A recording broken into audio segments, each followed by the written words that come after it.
মুসলমান ভাইরা রে আমার, লম্বা কথা বলতে চাই না। হযরতে ফাতিমা রাদিয়াল্লাহু তাআলা আনহা স্বামীকে ডেকে বললেন, স্বামী ইন্তাজির সা, একটু বাইরে অপেক্ষা করেন, আমি ভিতর থেকে অবস্থা পর্যবেক্ষণ করে আপনাকে আমন্ত্রণ জানাবো। এই কথা বলে হযরতে ফাতিমা রাদিয়াল্লাহু তাআলা আনহা করে বাসার ভিতরে ঢুকে পড়লেন।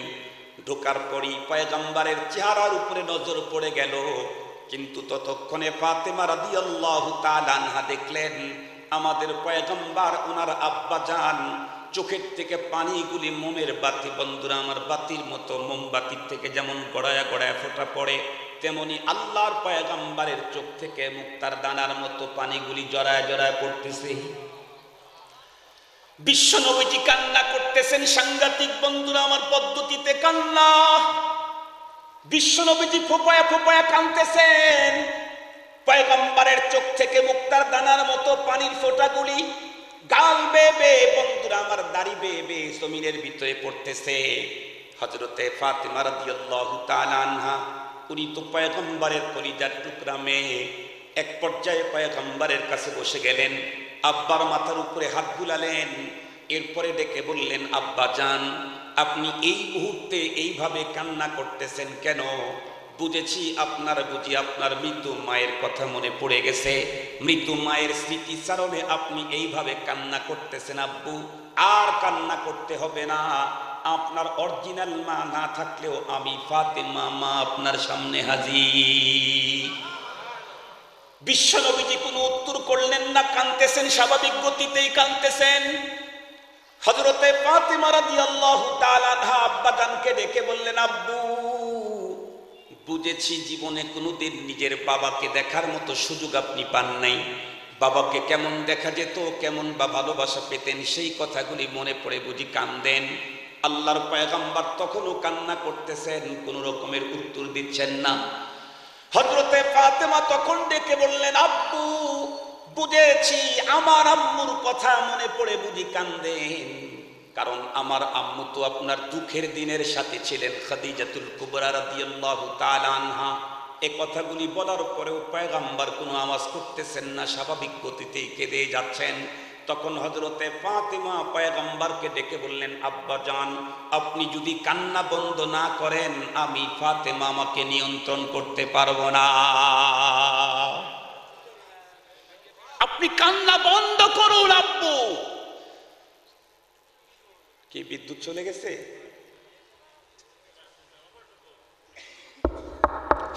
আলহামদুলিল্লাহ। আব্বু, আপনি কান্না বন্ধ করুন, নাইলে আমি আমাকে কন্ট্রোল করতে পারবো না। এ কথা বলতেই বিশ্বনবী সাল্লাল্লাহু আলাইহি ওয়াসাল্লাম হযরতে ফাতিমাকে ডেকে বললেন, ও মা, আমি আমার মার কথা স্মৃতিচারণে কাঁদি না, আমি আমার বাবার কথা মনে পড়েও কাঁদি না, আমি তোমার আম্মা, আমার দুঃখের দিনের সাথী খাদিজাতুল কুবরার স্মৃতিচারণেও কাঁদি না। আমি মূলত কাঁদতেছি, আল্লাহ পাক আমাকে দাওয়াত দিয়ে তার আরশে নিয়ে গিয়েছিলেন। মেরাজের রাত্রে আল্লাহ পাক যখন তার আরশে আমাকে ডেকে নিলেন, আল্লাহ পাকের সাথে যখন আমার ফেস টু ফেস বিল মুওয়াজাহা, সাক্ষাৎ যখন হলো, আল্লাহ পাক তখন আমাকে বললেন, ওগো আমার দোস্ত, ওগো আমার হাবিব, আপনি এসেছেন আমার আরশে, আমি আপনাকে আমার দুইটা প্রজেক্ট দেখাইতে চাই, আপনি আমার দুইটা প্রজেক্ট একটু দেখে আসেন। তার ভিতরে একটা প্রজেক্টের নাম হলো জান্নাত, আর একটা প্রজেক্টের নাম জাহান্নাম। মুসলমান ভাইরা রে আমার, কথাগুলা দিল দিয়ে বুঝবেন। বিশ্ব নবীজি ডেকে বলেন, আম্মা, আল্লাহ পাকের দুইটা প্রজেক্ট জান্নাত জাহান্নাম আমি দেখলাম। জাহান্নামের ভিতরে যখন আমি উঁকি মারলাম, তখন জাহান্নামের ভিতরে দেখলাম অধিকাংশ অধিবাসী হলো নারী, পুরুষের তুলনায় নারী অনেক অনেক অনেক গুণে বেশি। এ কথা বলেই পয়গম্বর ক্ষান্ত হলেন না। পয়গম্বর ডেকে বললেন, মা, আমি জাহান্নামের ভিতরে উঁকি দিয়া দেখলাম, জাহান্নামের ভিতরে নারীদেরকে 6 পদ্ধতিতে শাস্তি দেওয়া হচ্ছে। মাগো, এই শাস্তি দানের পদ্ধতি এতটাই হৃদয়ে বিদারক, সাংঘাতিক, ভয়াবহ। আমি রাহমাতুল লিল আলামিন সেই দৃশ্যগুলার কথা মনে পড়ে আমি আমার চোখের পানি নিয়ন্ত্রণ করতে পারতেছি না। মুসলমান শুধু হাদিসের বর্ণনায় এমনি এমনি শুনে যাবেন না, হাদিসের গভীর পর্যন্ত ঢুকার চেষ্টা করবেন। কোন মানুষটা কান্দেন? যেই মানুষটার জীবনের পূর্বাপর সকল গুনাহ আগেই ক্ষমা, যেই মানুষটার হাতের ভিতরে শাফাতে কুবরার চাবি। আমার পয়গম্বর যতক্ষণ পর্যন্ত শাফাতে কুবরা ওপেন না করবেন ততক্ষণ পর্যন্ত পৃথিবীর কোনো নবী রাসূল, কোনো পয়গম্বর, কোনো পীর গাউস কেউ সুপারিশ করার সুযোগ নাই। যেই পয়গম্বরের হাতের ভিতরে শাফাতে কুবরার চাবি, আমার পয়গম্বর যতক্ষণ পর্যন্ত জান্নাতে না ঢুকবেন অতক্ষণ পর্যন্ত কোনো নবী রাসূলের জান্নাতে ঢোকার অনুমতি নাই। ও মুসলমান, কথাগুলি মনে রাখবেন। আমার পয়গম্বর ওই পয়গম্বর যেই পয়গম্বরকে আল্লাহ পাক আগেই বলে দিয়েছেন, পয়গম্বর কাল কিয়ামতের কঠিন ময়দানে সুপারিশের অধিকার আমি আপনাকে দেব। আপনি যার ব্যাপারে সুপারিশ করবেন আমি অগ্রিম ওয়াদা দিলাম আপনার সুপারিশকৃত মানুষটাকে আমি আল্লাহ মাফ করে জান্নাত দিয়ে দেব। যেই মানুষটার হাতের ভিতরে পরপারের এত বড় পাওয়ার, যেই মানুষটা পরপারের ময়দানে সবচাইতে বড় মর্যাদাবান, সেই মানুষটা জাহান্নামের, বন্ধুরা আমার, আযাবের দৃশ্য দেখে এখন নিজেকে কন্ট্রোল করতে পারেন না, কাঁদেন। তাহলে আমাদের কন্ডিশন কেমন হওয়া দরকার? এই কথা বলতেই হযরতে ফাতেমা রাদিয়াল্লাহু তাআলা আনহা আল্লাহর পয়গম্বরকে ডেকে বললেন, আব্বা জান, নারীদেরকে আপনি 6 ভাবে আযাব দিতে দেখেছেন, কি সে আযাবের দৃশ্য ছিল? যে দৃশ্যগুলি আপনার স্মৃতির ভিতরে স্পটে আসার কারণে আপনি এখন নিজেকে কন্ট্রোল করতে পারতেছেন না, কান্নায় ভেঙে পড়লেন। আমি কি জানতে পারবো? আমার অন্তরের ভিতরে তো ভয় লেগে গেছে আব্বা জান। রহমতে আলম সাল্লাল্লাহু আলাইহি ওয়াসাল্লাম তখন ডেকে বললেন, মাগো, 1 নাম্বার, এক প্রকারের নারীদেরকে দেখলাম কিসের জাহান্নামের ভিতরে আযাব দেওয়া হচ্ছে। পদ্ধতিটা হলো ওদের জিহ্বার ভিতরে বর্শি ঢুকাইয়া, জিহ্বার ভিতরে বর্শি ঢুকাইয়া তামাম বডিটাকে জিহ্বার, বন্ধুরা আমার, উপরে ভর করে ঝুলন্ত অবস্থায় রাখা হয়েছে। ও মুসলমান, খুব ঠান্ডা মাথায় বুঝবেন, যতদূর পর্যন্ত আওয়াজ যায় মুসলিম মা, জিহ্বার ভিতরে বর্শি ঢুকাইয়া সেই বর্শির উপরে যদি আমার পুরা বডিটাকে ঝুলানো হয়, এমন শাস্তি সহ্য করার ক্ষমতা পৃথিবীর কোন, বন্ধুরা আমার, সিংহ পুরুষেরও আছে নাকি? জিহ্বা তো দূরের কথা, আমার হাতটাকে যদি এইভাবে উঁচু করে রাখতে বলা হয়, আপনি 2 ঘন্টা পর্যন্ত হাতটা উঁচু করে রাখবেন। আমি, বন্ধুরা আমার, আমি আর আপনি আধা ঘন্টা পর্যন্ত রাখতে পারবো কিনা সন্দেহ। এরপরে এত তীব্র ব্যথা শুরু হবে, তখন আমরা বলবো, ভাই এই পদ্ধতিতে কষ্ট দিস না, ওর চাইতে গুলি করে মেরে দে। হাতের মতো একটা শক্ত অঙ্গ, এটা উপর দিকে, বন্ধুরা আমার, উঠায় রাখার মতো ক্ষমতার শক্তি আমাদের নাই। সেখানে জিহ্বার ভিতরে বর্শি ঢুকাইয়া সেই বর্শির উপরে তামাম বডিটা, বন্ধুরা আমার, ঝুলন্ত অবস্থায় রেখে দেবে। এটাই তো শাস্তির জন্য, বন্ধুরা আমার, সিরিয়াস। আল্লাহর পয়গম্বর বলেছেন, শুধুমাত্র কেবলমাত্র জিহ্বার ভিতরে বর্শি ঢুকাইয়া ও মুসলমান ঝুলন্ত অবস্থায় রেখে দেওয়া হয়েছে তাই না, বরং পয়গম্বর বলেন ওকে আগুনের ভিতরে ফ্রাই করা হচ্ছে। নিচ থেকে, ডান দিক থেকে, বাম দিক থেকে, সামনে এবং পিছন দিক থেকে আগুন এমন ভাবে ওকে পোড়াচ্ছে, আগুনের তীব্রতার কারণে ওই মহিলার মাথার মগজগুলি টকবক টকবক করতেছে। মহিলার আর্তচিৎকারের আওয়াজ পৃথিবীর যদি কোনো অংশের ভিতরে একবার মানুষের কানের ভিতরে ঢুকতো, দুনিয়ার কোনো মানুষ তাদের স্বাভাবিকতাকে টিকে রাখতে পারতো না। এত আত্মচিৎকারের পরেও ফেরেশতারা তাদের শাস্তি দানের ভিতরে কিঞ্চিত পরিমাণ শৈথল্যতা প্রদর্শন করে না কেন? আল্লাহ পাক তো আগেই বলে দিয়েছেন, আলাইহা মালাইকাতুন গিলাদুন শিদাদুন লা ইয়াসুনাল্লাহা মা আমারাহুম ওয়া ইয়াফআলুনা মা ইউমারুন। তার, বন্ধুরা আমার, শাস্তি দানে এমন ভয়াবহ, সঙ্গে দিল, সিরিয়াস, কঠিন দিলের ফেরেশতারা, বন্ধুরা আমার, নিয়োজিত থাকবে। যারা হাজারো কষ্টের কারণে যতই আর্তচিৎকার করুক না কেন, কিন্তু বন্ধুরা আমার, শাস্তিপ্রাপ্ত লোকদের প্রতি তাদের কিঞ্চিত দয়ার সঞ্চার হবে না। বিশ্বনবীজি যখন প্রথম শ্রেণী নারীদের আযাবের কথা যখন বলে দিলেন, হযরতে ফাতেমা তখন বন্ধুরা আমার কান্না শুরু করলেন। আব্বাজানকে বললেন, আব্বাজান, এখন তো আমার ভিতরের এমন এক ভয় ভীতি সঞ্চার হয়েছে, আমি এখন নিজেকেই কন্ট্রোল করতে পারতেছি না। আব্বাজান, আমার তো ভয় লাগতেছে, না জানি কোন অপরাধের কারণে আল্লাহ পাক নারীদেরকে আযাব এভাবে জাহান্নামের ভিতরে শাস্তি দিচ্ছে, ওই জাতীয় কোনো অপরাধের অপরাধী আমিও হয়ে গেলাম নাকি? এজন্য আমার ভিতরে সাংঘাতিক ভয় কাজ করছে। আব্বাজান, একটু দ্রুত গতিতে বলুন, এই নারীদের কোন অপরাধের কারণে এ আযাব হচ্ছে? আমি আজকের মুসলিম মাদেরকে বলতে চাই, ও মা, কোন মেয়েটি কান্দে ভয় পায় এখন থরথর করে কাঁপে? যেই মেয়ে সম্পর্কে আল্লাহ পাক তার রাসূলকে দিয়ে ঘোষণাই দেওয়াইছেন জান্নাতের নারীদের সরদারিনী, সেই নারীটাও যদি জাহান্নামের এত বড় ভয়াবহ আযাবের দৃশ্যের কথা শুনে যদি কাঁদতে পারে আর যদি কাঁপতে পারে, তাহলে আমাদের কি কন্ডিশন? আমাদের কি কন্ডিশন? আমাদের জীবন চলার যে পথ পরিক্রমা আছে, আমাদের বন্ধুরা আমার যে সভ্যতা, যে সংস্কৃতি আছে, আমাদের কথাবার্তা বলা, আমাদের পথ চলা, আমাদের জীবন পরিক্রমা যা আছে, সবগুলাই তো এমন মনে হয় যেন আমরা প্রতিযোগিতার সঙ্গে জাহান্নামের আগুনের দিকেই দৌড়াচ্ছি। বিশ্বনবী তখন হযরতে ফাতেমাকে ডেকে বললেন, মা, এই নারীকে জাহান্নামের ভিতরে এই পদ্ধতিতে আযাব দেওয়ার সবচাইতে বড় কারণ যেটা, সেটা হলো এই নারী তার জবান দিয়া শুধুমাত্র কেবলমাত্র শ্বশুর শাশুড়িকে কষ্ট দেয় নাই, শুধুমাত্র ননদ দেবর ননাসকে কষ্ট দেয় নাই, পাড়া প্রতিবেশীকেই শুধু কষ্ট দেয় নাই, বরং এই নারী তার জবান দিয়া তার স্বামীকেও কখনো রক্ষা দেয় নাই। এই জাতীয় নারী তো আর গাজীপুরে নাই, আমাদের সিরাজগঞ্জে থাকতে পারে। মাঝে মাঝে আমাদের কাছে কিছু তাবিজ তোমারের জন্য আসে। আমি আবার ঢাকা শহরের এক অভিজাত এরিয়াতেই জুমার নামাজ পড়াই, বনশ্রী রামপুরা, বনশ্রী সেন্ট্রাল মসজিদে। ওখানে আমাদের কাছে অনেকে তাবিজের জন্য আসে।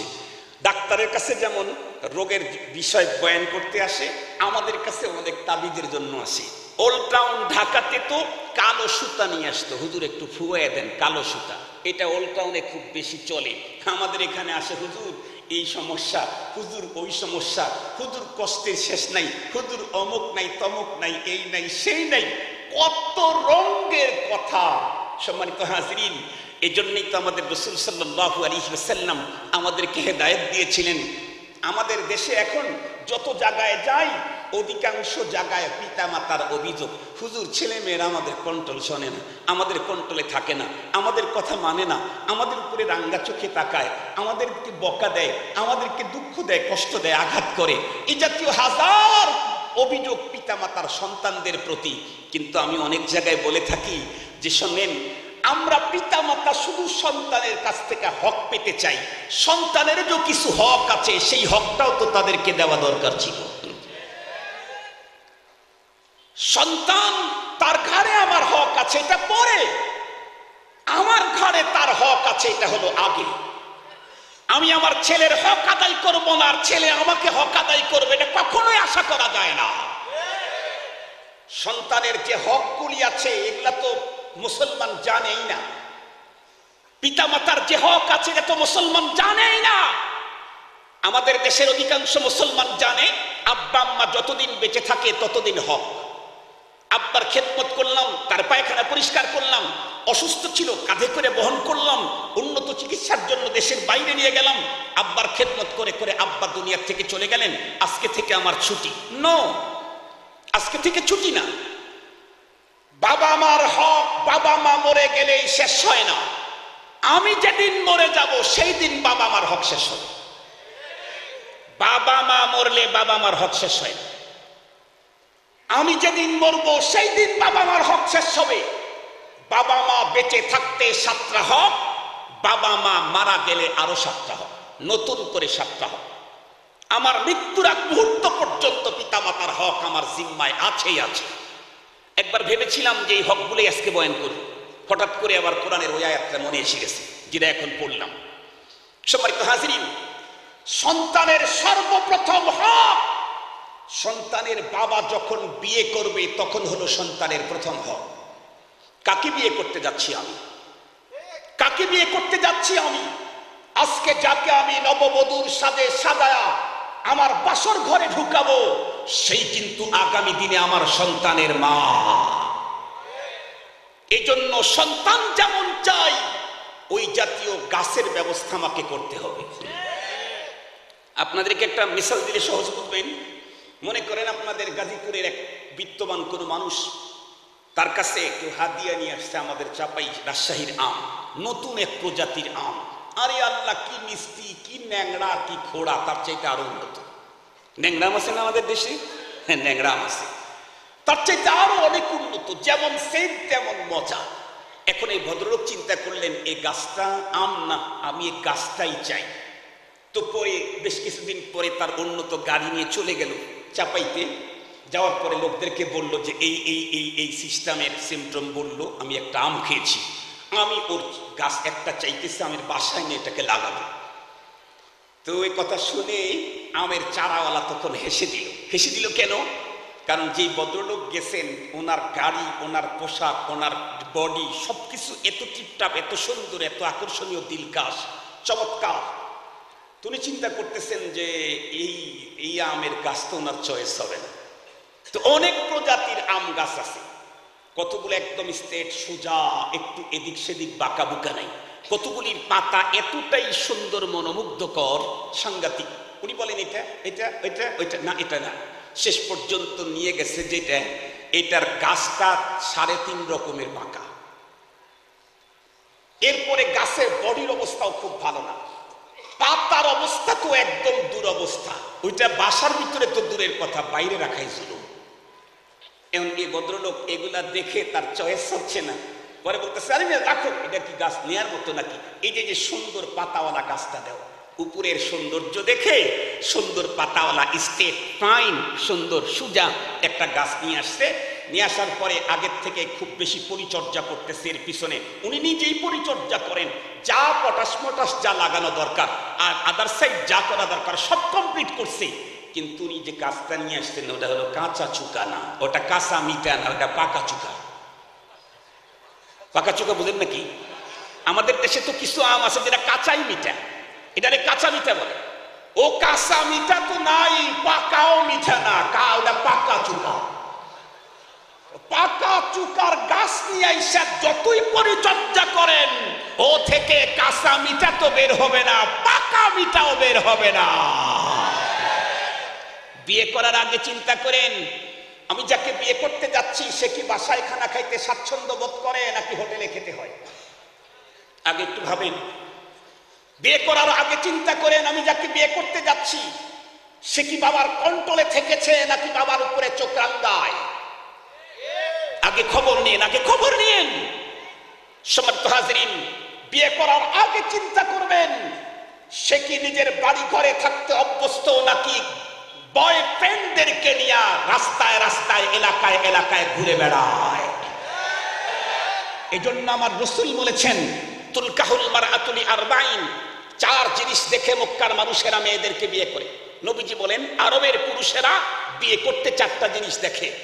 নবীজি বলেন আমি তোমাদেরকে বলছি ফাসফার বিজাতিদ দ্বীন, তোমরা কমন একটা দেখবা, তোমরা কমন একটা দেখবা। আরবের পুরুষেরা তো 4টা দেখে, সৌন্দর্য দেখে, বংশ দেখে, সম্পদ দেখে, এরপরে দিন দেখে। আমি তোমাদেরকে বলছি, আমি তোমাদের রাসূল বলছি তোমরা কমন একটা দেখো। প্রথম নাম্বার হলো দিন। দিন নাই, সৌন্দর্য আছে, সব সম্পদ আছে, বংশ আছে, এটাকে চয়েস করো না। ওটার পাতা যেমন সুন্দর, গাছটা যেমন সুন্দর, কিন্তু ফল বের হবে, কথা বলেন না, কাঁচা মিঠা না পাকা চুকা?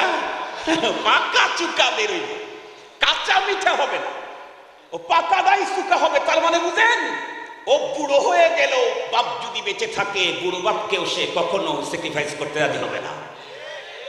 সম্মানিত হাজিরিন, তো যে কথা আপনাদের খেদমতে বলতেছিলাম, খুব ভালো করে মনে রাখেন, সন্তানের প্রথম হক যখন আমি বিয়ে করব তখন এখন কথা হলো হুজুর আমরা তো ওই হক আর আদায় করার সুযোগ নাই, তো করে ফেলেছি, এখন কি করা যায়?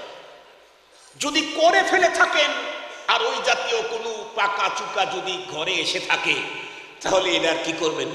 ওর সাথে যতটুকুন পারা যায় সুন্দর আচরণ করে ভালোবাসা দিয়ে তাকে নিজেদের কন্ট্রোলে রেখে হায়াতটাকে কাটায় দেওয়া, এটাই হলো বুদ্ধিমানের কাজ, এটাই হলো বুদ্ধিমানের কাজ। এটা ছাড়াছাড়ি করা, মারামারি করা, এটা বুদ্ধিমানের কাজ না। আপনাদেরকে একটা মজার ঘটনা শুনি। বর্তমান পৃথিবীতে যাকে জামানার রুমি বলা হতো, করাচির হযরত হাকিম মোহাম্মদ আখতার সাহেব রহমতুল্লাহি আলাইহি জগৎ বিখ্যাত আলেম ছিলেন। উনি বলেন, আমি একবার এসে গেছি, কি বলে, আফ্রিকায়। তো আফ্রিকাতে যাওয়ার পরে আমি একটা জঙ্গলের পাশ দিয়ে যাচ্ছি, দেখি একটা বাঘ আর একটা বাঘিনী। তো এই বাঘিনীটা এক জায়গায় গিয়ে বসলো, বাঘটা গিয়ে সেখানে বসলো। কিছুক্ষণ পর বাঘিনী ওখান থেকে আর একটু সরে গিয়ে বসলো, পরে বাঘটা ওখান থেকে ওর কাছে গেল। ওর কাছে যাইতে বাঘিনী আবার ওখান থেকে সরে আবার এইদিকে আসলো, বাঘটাও তার পিছনে আসলো। 4-5 বার বাঘ যেদিকে যায় বাঘিনী সেখান থেকে আর একদিকে যায়, তাও বাঘ কিছু বলে না। হুজুর বলেন, আমি এখান থেকে সবক নিলাম যে আমার বাসাতেও যদি আমি এই কন্ডিশন করি তাইলে তো আর কোনো ঝগড়াই হয় না। আমি আমার বাসাতে যদি এই কন্ডিশন করি তাহলে তো আমার কোনো ঝগড়াই হয় না। বাঘ পর্যন্ত বাঘিনীকে ছাড় দিয়েছে, তবে ছাড়েরও কিন্তু ভাই একটা সীমা আছে। সীমাহীন ছাড় দিলে ওইটা বইমাল চলে না, ওইটা গাদ। সীমাহীন ছাড় দেয় যেটা, ওটা নষ্ট, একবারে নষ্ট। এটা হলো সীমাহীন ছাড়, যার কোনো টাকাই নেই। 30%, 20% ছাড় দেওয়া যায়, টোটাল যদি ছাড় দেয় ওটা কেউ নেবে না। কেন? ওটা গাদ, ওটা নষ্ট। এজন্য ছাড় দিলেও সীমার মধ্যে থেকে ছাড় দিয়ে আল্লাহ পাক আমাদেরকে বুঝে আমল করার তৌফিক দান করুন। যে কথা বলতেছিলাম, কিছু মেয়ে আছে যারা তাদের স্বামীকেও তাদের জবান থেকে রক্ষা দেয় না, অথচ স্বামীকে আপনারা দেখেছেন, ইতিহাস আপনারা পড়েন, পেপার পত্রিকা আপনারা পড়েন, পৃথিবীর সবচাইতে বেশি সুইসাইড করে কোন দেশে?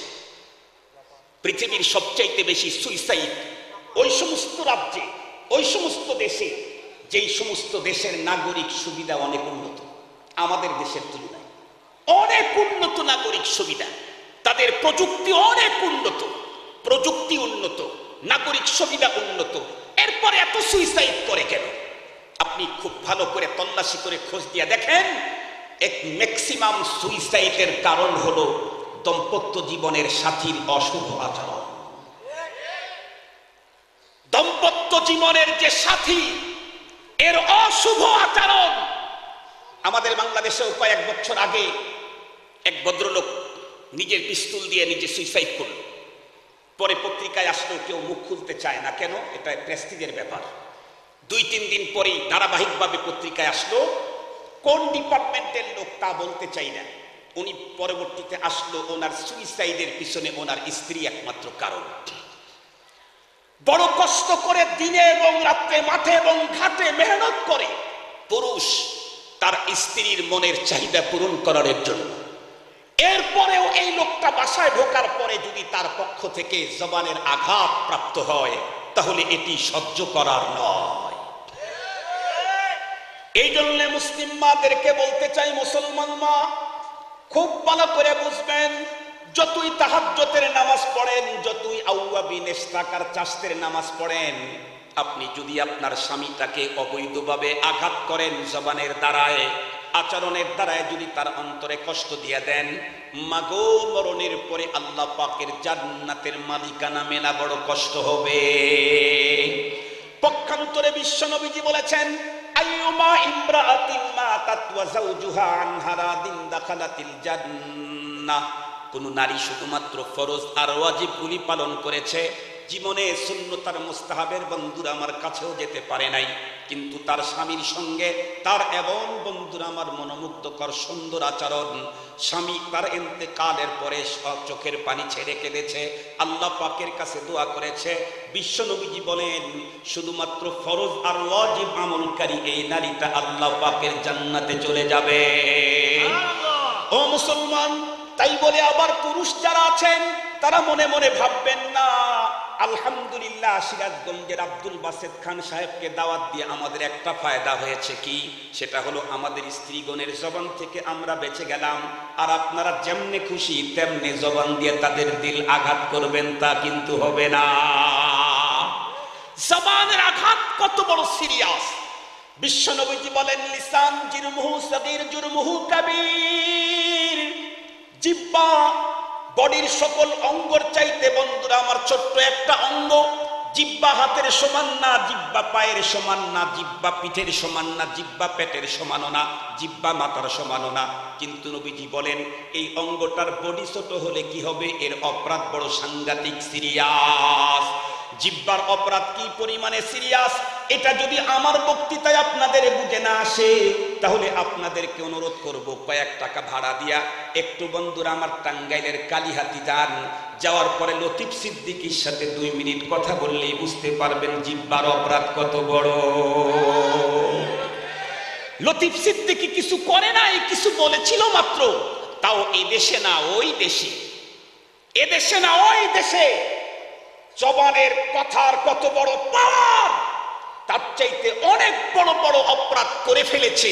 তাদের মন্ত্রিত্ব যায় নাই, নেতৃত্ব যায় নাই, এমপিত্ব যায় নাই, কিন্তু কর্মের চাইতে তার কথার এত বড় সিরিয়াস কথা, এত সাংঘাতিক কথা, যে কথার কারণে তার এমপি মন্ত্রিত্ব গেল, এমপিত্ব গেল, দলীয় পদ হারায়া দুদুকের হামলায় এখন শ্বশুর বাড়িতে আছে, ছুটির জন্য আবেদন করেছে তো ছুঁড়ে মেরেছে ফাইল। ঠিক বললাম না ঠিক বললাম? কি বোঝা গেল? কি বোঝা গেল? উনি তো সরকার দলীয় একজন অনেক ত্যাগী নেতা, কিন্তু যত বড় ত্যাগী নেতাই হোক, সে যদি তার জবান কন্ট্রোল করতে না পারে, দলীয় নেতা তাকে কতক্ষণ ট্যাগেল দিতে পারবে? জবান কন্ট্রোল করতে হবে। আমি 70 বছর পর্যন্ত ইবাদত করলাম, নামাজ পড়লাম, রোজা রাখলাম, হজ করলাম, যাকাত দিলাম, মসজিদ 45টা তৈরি করলাম, এতিমখানা বানাইলাম, শেষ পর্যায়ে এমন একটা শব্দ মুখ থেকে বের করলাম, আমার 70 বছরের সকল কর্ম এক কথাতেই শেষ। এই জন্যই আমাদের পয়গম্বর বলেছেন, মাইয়াতমান লাহু মা বাইনা লাহইহি ওয়া মা বাইনা রিজলাইহি আদমান লাহুল জান্নাহ। এ আমার উম্মতের নারী পুরুষ, তোমরা যদি তোমাদের দেহের 2টা অঙ্গের জন্য জামিন হতে পারো, আমি পয়গম্বর তোমাদেরকে আল্লাহ পাকের জান্নাতে ঢুকায় দেওয়ার জামিন হয়ে গেলাম। একটা হলো বন্ধুরা আমার জবান, জবান কন্ট্রোল করো, জবান কন্ট্রোল করো। আমার পয়গম্বর বলেন, মান সামাতা নাজা, যে ব্যক্তি চুপ থাকে সেই পরিত্রাণ পায়। আমাদের প্রত্যেকের মনে রাখতে হবে মুসলমান, জবানের অপরাধ এত বড় সিরিয়াস অপরাধ।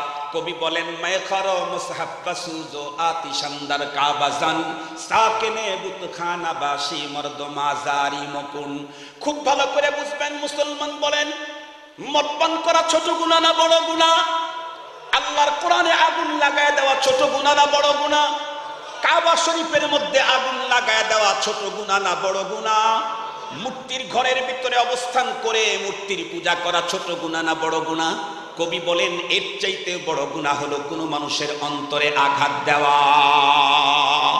কেন কেন কেন? কাবা শরীফের মধ্যে যদি আগুন লাগাও, এই কাবা বানাইছে ইব্রাহিম পয়গম্বর, ইসমাইল আলাইহিস সালাম, পয়গম্বরের বানানো কাবাতে আগুন লাগাইলে যদি গুনাহ হয়, মানুষের অন্তর আর কলবের কাবা বানাইছেন স্বয়ং আসমান জমিনের মালিক আল্লাহ। এজন্য কারো দিল দুখাইবা না।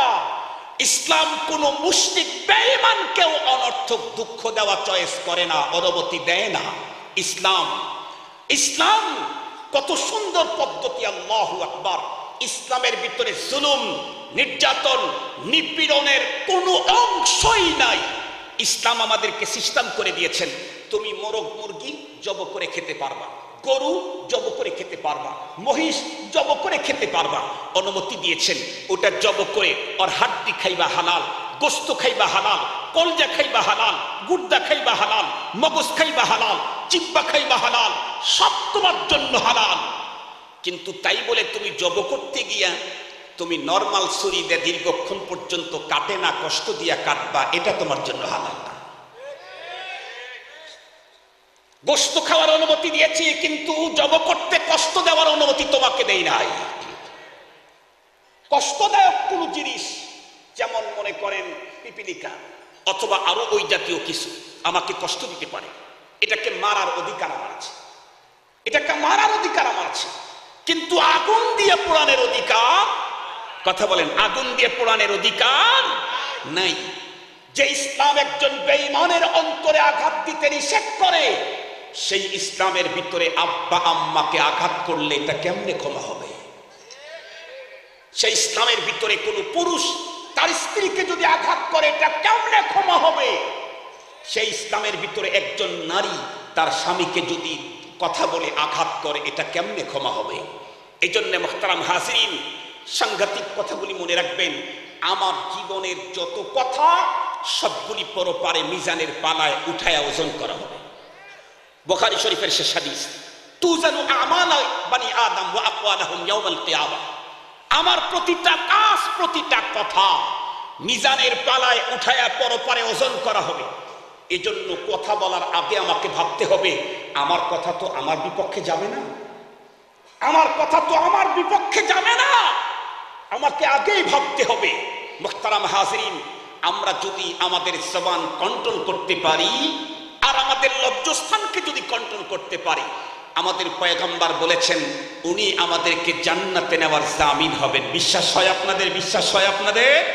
তাহলে আসুন আমরা আমাদের জবান, আমাদের লজ্জাস্থানকে কন্ট্রোল করি। যদি কন্ট্রোল করতে না পারি, তাহলে আমাকে কিন্তু জাহান্নামের ভয়াবহ শাস্তি ভোগ করতে হবে, যে শাস্তির ব্যাপারে আল্লাহ পাক আগেই আমাদেরকে সজাগ করেছেন। মায়াবী আন্দাজে আমাদেরকে ডেকে বললেন, ইয়া আইয়ুহাল্লাযীনা আমানু কু আনফুসাকুম ওয়া আহলিকুম নারা ওয়াকুদুহান নাস ওয়াল হিজারা আলাইহা মালাইকাতুন গিলাদুন শিদাদুন লা ইয়াসুনাল্লাহা মা আমারহুম ওয়া ইয়াফআলুনা মা ইউমারুন। মুসলমান ভাইরা রে আমার, মা বোনদেরকে বলতে চাই, ও মা, বিশ্ব নবী তার মেয়ে হযরতে ফাতেমাকে ডেকে বললেন, ও ফাতেমা, তুমি তোমাকে আগুন থেকে বাঁচাও, আগুন থেকে বাঁচাও। শুধু আমি একা বাঁচলেই হবে না, আমার পরিবারকে নিয়ে বাঁচার জন্য নির্দেশ দিয়েছেন আমাদেরকে কে? আল্লাহ পাক আমাদের সকলকে জাহান্নামের ভয়াবহ আযাব, আগুনের শাস্তি থেকে বাঁচার তৌফিক দান করুক। জোরে বলেন আমিন। আরো একটু জোরে বলেন আমিন। ওয়া আখিরু দাওয়ানা আনিল হামদুলিল্লাহি রাব্বিল আলামিন। আপনারা ইনশাআল্লাহ এক্ষুনি কোরআনে পাকের তিলাওয়াত শুনবেন আর অন্তরের ভিতরে অনুভূতি জাগ্রত হবে। কোরআন এটা কি জিনিস, কি মধুর, কি মজার, কি ভালো লাগার, কি ভালোবাসা, এটা কিছুক্ষণের মধ্যেই ইনশাআল্লাহ আমরা প্রত্যেকেই নিজেরা এই মজা নিতে পারবো ইনশাআল্লাহ। আল্লাহ তাআলা আমাদের মুহতারাম কারি সাহেবের কণ্ঠের ভিতরে, জবানের ভিতরে, তিলাওয়াতের ভিতরে, আমলের ভিতরে, জিন্দেগির ভিতরে অনাবিল বরকত দান করুন। ওয়া আখিরু দাওয়ানা আলহামদুলিল্লাহি রাব্বিল আলামিন। আসসালামু আলাইকুম ওয়া রাহমাতুল্লাহি তাআলা ওয়া বারাকাতুহু।